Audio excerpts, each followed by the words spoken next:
şişirlerde sağışlarda girmemeli sargayı ağılın aşağı bir sima paydan sağına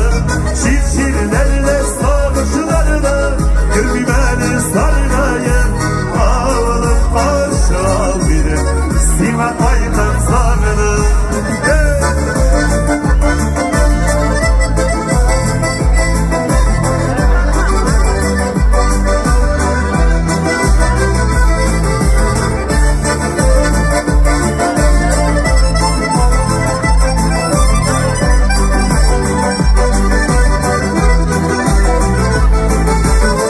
Senimi avuldaş diye yirkeli yumuşak cili karşı al mine avılıp sağınıp baytam sine karşı al mine avılıp sağınıp baytam sine şişirlerle sağışlarla girmeli sargayım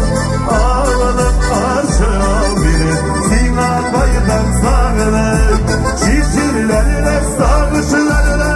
girmemeli sargayı ağılıp karşılan benim sima paydan sağını ağılıp karşılan benim sima paydan sağını sima paydan sağını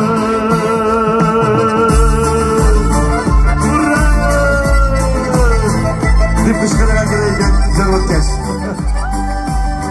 Erfat Yansın